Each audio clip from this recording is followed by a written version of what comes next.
Hey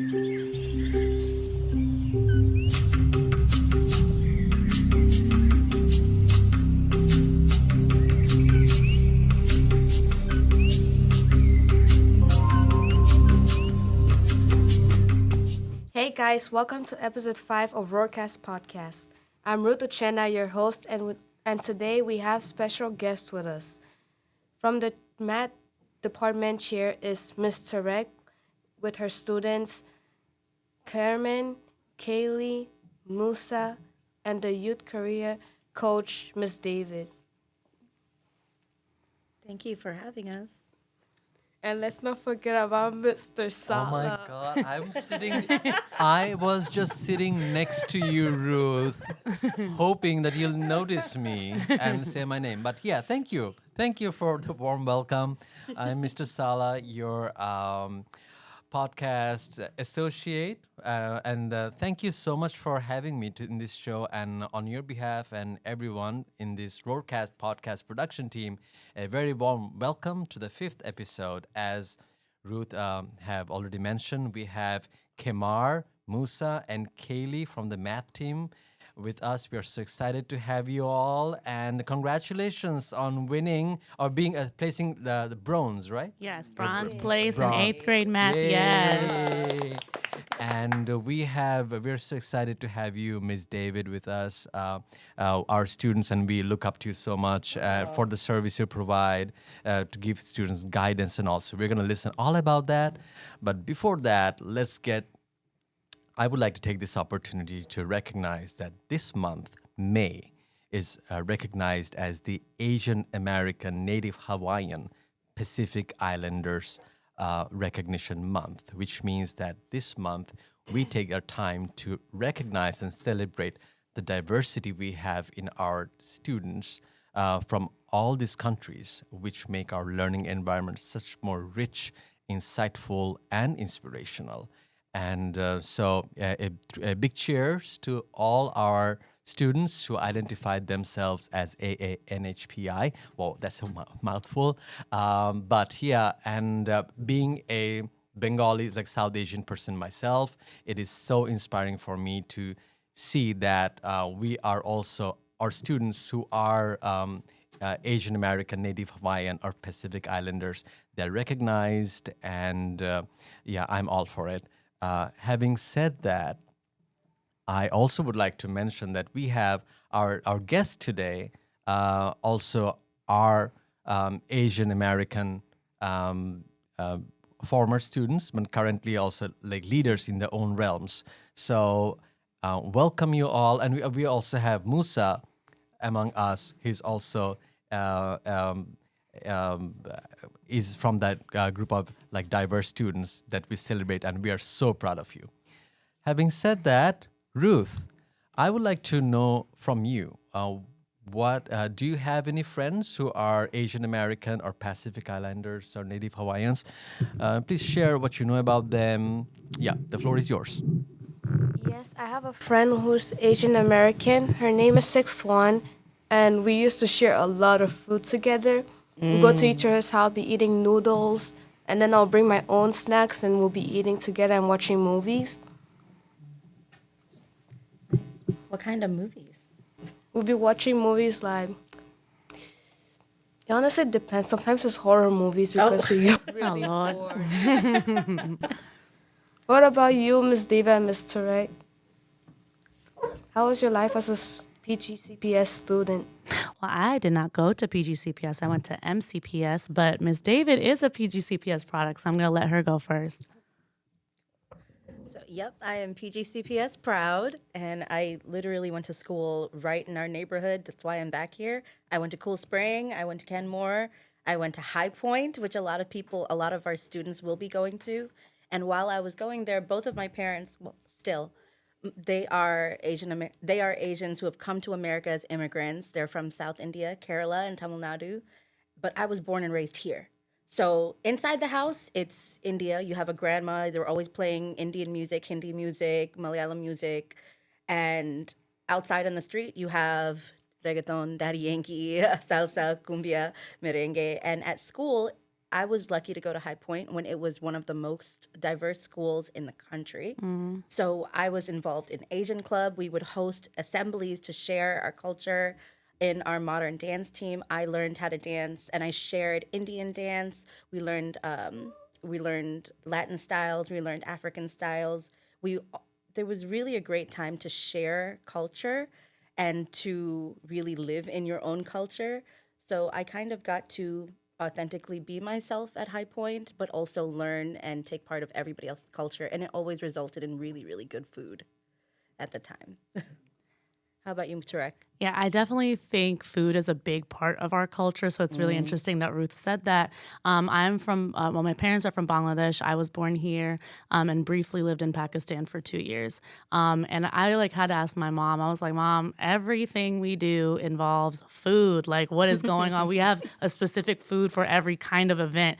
But something I learned was that, back when Bangladesh was colonized, we went through a famine. And so, my ancestors didn't really have a lot of access to food, and they didn't have access to eating, fancy things. And so I think now we've turned that into such a big part of our culture now, because now we finally have access to those things. And it's a beautiful way to kind of connect with my grandma and everything. But from MCPS, I had a pretty different upbringing. I went to a very not diverse school. So I was the only Asian person in my entire school. Wow. And then there were only 2 other Black kids, and that was all of the color that was in our school. So I'm used to not being in a space where I'm very comfortable. I used to be really quiet in school. I was really nervous to talk, which, I be yapping now. But yeah, so like I just tried to focus. I tried to kind of shy away. I was really embarrassed about being Asian when I was growing up. I used to pretend like I was from other places until I got older, and I was like, no, I'm very proud of where I come from. Could I ask, were you embarrassed of the food in the spaces? 'Cause I Yes. feel like that's prevalent. I was not trying to stink up nobody's house, nobody's school with no curry. I was very, very aware of that. And even like, I remember one time I did my henna, which I know all y'all kids be asking me it. for henna now, but I did my henna, and my teacher yelled at me and made me go wash my hands, because she was like, why did you draw on yourself? Go wash it off. Good luck. And I remember being in there just crying, like trying to wash my hands. Like, I don't think I can, I can't wash this off. So the cool thing now is to see so many kids that know so much more about culture. Like, I know Musa over here, he be teaching all the kids all his little Arabic phrases and stuff like that, and they're repeating it to me. It's Dari, right? And Dari phrases. So yeah, do you guys want to talk to me more about math and stuff? Because I am the math department chair. And yeah, go ahead. I do have a question for Yes. you, Ms. Tariq, because as a Bangladeshi person myself, when I went for my postgrad, I did my undergrad in writing fiction because I wanted to. And all the teachers were curious, like, why are you here? Aren't you supposed to go do like cybersecurity or Right. tech? Like, and they would just expect me to do like, if somebody, we went to the restaurant to eat and they want to split the bill, and everyone would look at me, expecting that I would know how to split them, do the wow. math in my head. Right. So it is not a microaggression by any means, Right. but even without realizing, at times there are stereotypes. So I was Right. curious to learn from you and Ms. David, who went to school here. Did you ever feel like, even despite the best interest of the students, at times there are biases that can influence your learning? I definitely think so, especially after post 9/11. Like, I feel like I was a spokesperson for all things foreign. Like, it was like anything that was outside of America, you're supposed to be a spokesperson for. So I definitely think people and adults had their own biases, and something that we still kind of face now. But like I was saying, I think the cool thing about social media is that kids have so much more access to information. And so things that I used to have to explain to people growing up, they already know about now. Like, they're teaching me, like, oh, I know you guys do this, I know you guys do that. And so I think that part is really cool. I would love for more Bengali restaurants, though, because our food is not the same as Indian Amen food. to that. Amen to that. Our food is very different, and I would love to see more diversity in the South Asian food, realm, because I think we all get lumped into the same group. And so let's talk about math now. So again, I want to bring the focus back to our math superstars here. So the floor is yours, Ms. Tarek. I think it's a great opportunity for the students to know why they should learn math, even if they hate it at times, and why it is important, where that can take them, and yeah. All right. First, like I said, we got to shout my babies out. We have Kaylee, Kamar, and Musa here. We're missing a Steven and Ferdy, but these 5 babies barely got a chance to practice, and they placed 3rd in the entire county in their math competition. Let's go medals. Yes. And then of the 3 years we've been open, we've placed in the math competition twice. So yeah, so we're just killing it. So I'm gonna start with Kaylee to start, and then Kamar and Musa, you guys can chime in. But talk to me about math. Like, did you always like math? Did you not always like it?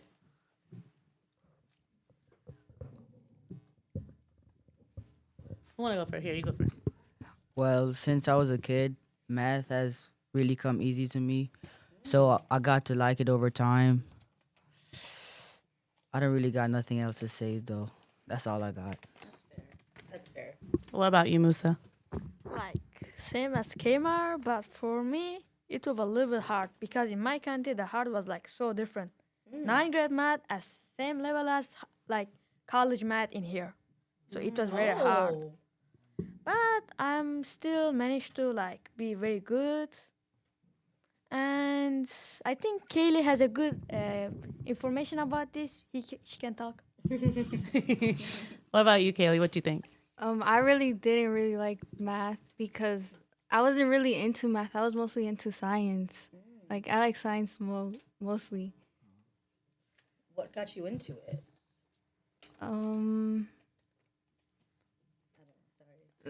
I had to convince Kaylee to join the math competition. Kaylee, I'm now curious because math was always hard for me. I liked science, but then I realized that if I don't excel in math, I won't be able to get into engineering school. Then I really started to focus. So I had my own journey. So for others who are in that path, what advice would you give them when they see a math problem and they think it's hard, or they're in the math class and they're not being able to focus? What should they do to get over that hurdle? What do you do? What I would say is to like just practice. Like don't put too much pressure on yourself because you know it's gonna get over with either way. That is actually an amazing thing. You have to be kind to yourself and Yeah. not feel guilty or feel any less because you are not being able to crack a math problem. So I think the healing or the path to success starts from being comfortable in your skin and your new capabilities and loving you for yourself for all your flaws and capacity altogether. I think that gives you a lot of courage. So thank you for sharing. Oh, please, Ms. David. So I wanted to add on to that because I'm so proud of these kids sitting here. They're so talented at this. I like that Kaylee said that you liked another subject a little bit more because there are stereotypes regarding our cultures. One of them is that Asians are just good at math, and they go into math and science fields. And I always struggled with it. It was not the way I didn't really understand it. So seeing that you guys kind of got through it made sense. And as an adult, we learned that there are different ways to learn. So, for example, they do the hand abacus which allows you to learn. And I'm a tactile learner and kinesthetic, so that would have helped my math as well. And I think the last thing I want to say about math, just because everybody's listening, there's no such thing as a math person. I think people are like, oh my gosh, I'm just not a math person. I just hate math. We don't really say that for reading. If you're not a reading person, you just keep trying to read and you read. And we live in America where math instruction has been created by a certain kind of people. So it wasn't created for people like us. And so we're trying to learn a system that's not made for us, and that's what makes it hard. It's not because math is hard, it's because we're not learning it in ways that reflect our cultures. We got Kaylee, where are you from? Kaylee's from Mexico. Come on, where are you from? Jamaica. And then Musa, where are you from? Afghanistan. We got 3 different countries in here, all over the place, trying to learn the same thing the same way. It don't work that way. So math is really just problem solving. If you can problem solve, you can do math. If you can think, you can do math. That's it. It's just a puzzle that you got to figure out. which is really important for our careers and things that you would take when you're growing up. These are skills that you learn and you need growing up. So, Ms. David, do you want to talk more about that, about careers? Well, yeah, when so that ties right in because like I said, that was something I wasn't sure I could pursue because of talent, but one thing I've learned as an educator and as a former educator and as a current career coach through Youth Career Connections and Employ Prince George's is that everybody can decide where you go and what you want to do. If you want to be good at math, there are ways for you to learn the skills that you want to get. There are things that you have to do. Because my parents were immigrant parents, they knew that they wanted me to excel, but they do not particularly know all of the different, not strategies, but procedures that it takes to succeed in our area. So while they could say, go to school, study hard, they may not know alternative ways to study. They may not know that you have to sign up for the SAT in high school, which I found out. They may not have known that you have to save money for college, which I tell my students now, ask your parents what they know about this. What do your parents want you to do? Because sometimes regarding to culture, your parents have an idea for what you want to do, but you might want to do something else. So ask them what they would like for you, how much you would like to make. And the planning does not start in high school. It starts in sixth grade. It starts in seventh grade because we do something called career exploration. We figure out what you want to do by playing, by being in clubs, by being in activities. If you're on sports, sometimes a stereotypical Asian parent would say, why are you wasting your time on this and that? But in the US, our system rewards that. They say that's a well-rounded student, and they see the cross-disciplinary value of those things. So my encouragement for all of the students is to explore careers through your activities, through the clubs you get into. Start exploring different careers through school links and through your career coaches, and try to figure out what you're interested in. Because if you prepare for the PSAT, if you try to remember that everything you do now relates to your future, you're going to have more of an aim. And another thing, just for everybody to know, is that because I did not know that I had to save money for college, I kind of thought, you could just go. You cannot. You have to pay every semester ahead of time. And when I graduated, I said, Mom, I got into college. Can I go? Where's the money for college? They said, what money? And so I got into a college that required $32,000 a year, which we did not have. So I was able to pivot last minute and get accepted to Prince George's Community College, PGCC. And PGCC currently allows students, even from middle school, they allow them to get an associate's degree, which is a 2-year degree for free. Yeah, for free. You can do that by applying to their COAST program when you're in 10th grade. You can get into other programs directly from 8th grade that allow you to graduate with associate's degrees and certificates. Something that was not discussed is certificates. And all of these different pathways are valuable and can create a life that is the best for you to shine in with whatever skills you want to use. I love that. Do you guys know what you guys want to do? My baby's right here. Okay, here, let's go to you. Musa say, I know what I want to do. Like for me, I had a role model. Like my uncle was a architect, and he was making really good money. Yeah. So I make role model him, and I like making art, and I like math. So both of them equal to architect. I like to do that. I love that. I love that you thought about that. Do you guys know what you want to do? Kamar, Kaylee? Well, I want to be a soccer player because since I was young, I've been in love with soccer. So that's the only choice I really have right now. Well, if I may say though, Kimar, let's also give a hand for Kimar for scoring this amazing goal in the last two. So well done. He's okay. He's okay. But hey, soccer is not the only option. As we just heard Ms. David say, the options are limitless, and soccer is amazing. I am rooting for you, but so that you know, there is so much you can do along with becoming very successful in soccer. Even with architecture, try everything and still do architecture. You and don't then see just what have you're to good be at. one thing. You can do many things. And soccer, sports are definitely a huge avenue for scholarships. So, but no, but the only issue is that when you're going to be seen, you usually are seen at university, and you don't go to university to study soccer. Usually, you would study business or something. You'd pick a different major to study, and that allows you to continue to play for them and be seen and be chosen. I know Kaylee was shaking her head like, I don't know. But what are you thinking? You just said something about science. What are you thinking? What field or what area?